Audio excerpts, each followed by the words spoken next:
everyone. Every time I mention that I have a percolating coffee pot, I usually get a lot of questions. What it is, how it works, why I choose to use it. And so I thought I would make a video addressing that and explaining how I use it. So my percolator is going right now. It's brewing in the background if you hear it. One of the big reasons that I choose to use a percolator is because I like my coffee really strong, really bold flavor. So it cuts down on coffee grounds because the water is being recycled into the grounds. So I use about half as much coffee grounds as I would in a coffee pot. Another thing is this is only powered by electricity while I'm cooking it. So about 20 minutes. It doesn't stay plugged in all day. It doesn't draw electricity all day, just to have a clock or a blinking light or something like that. I think most coffee pots draw electricity even when they're not in use for making coffee. So that's another one. Another big thing for me is I love the flavor. I can't explain it. It just tastes so much more bold, rich. Maybe if you're not a person who likes strong coffee, it wouldn't be ideal for you, but I would definitely say give it a try. So in this video, I will show you what I do and how I make my coffee. I will also link below an article I found on 6 misconceptions of percolators. This right here is a percolating coffee pot. I'll link it below. Bought it on Amazon. I believe it was $15 for this, along with 6 cups that match.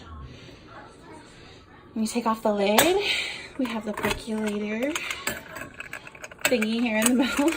I already filled it with water. I fill mine about half full. And I drink a big cup and my husband drinks a big cup. So, and we like it really strong. So there's evaporation that happens because it is boiling. So yeah, about half full fills up 2 big cups for us. I believe this is supposed to be a 6-cup pot. So this is it. It all comes apart. This will come out too. I'll just leave it on there because it's a little sticky to get off. And what you do is, I have my Folgers here. Doesn't matter what kind of coffee grounds you use.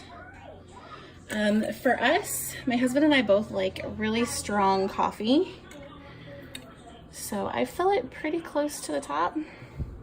One of the reasons that I choose a percolator over a conventional coffee pot is because this is about half the grounds that I would use. That was, what, 3 tablespoons in a regular coffee pot. So yeah, it uses about half the grounds. And what happens is as the water boils up, it'll come up through here and the water will trickle down over the holes. It'll go through and there is holes underneath. So it just kind of like recycles the water through the grounds, which is why it doesn't require as many grounds. So put it on my back burner and I turn it on high. If you like your coffee light to medium, I would say let it boil for 5 to 10 minutes. I like it really dark, so I do about 20 minutes. So I will show you what it looks like when it's done. Right, it's been about 20 minutes. I'm about to check my coffee. The handle does get really hot, so you'll want to grab some kind of heat protection. And how I know is by the color of the coffee. It looks good to me. It's a little light, but there we go. Turn it off. Once it cools down, I just slide it into my cupboard and voila, no counter space taken, no plugins to deal with. I got my delicious coffee here.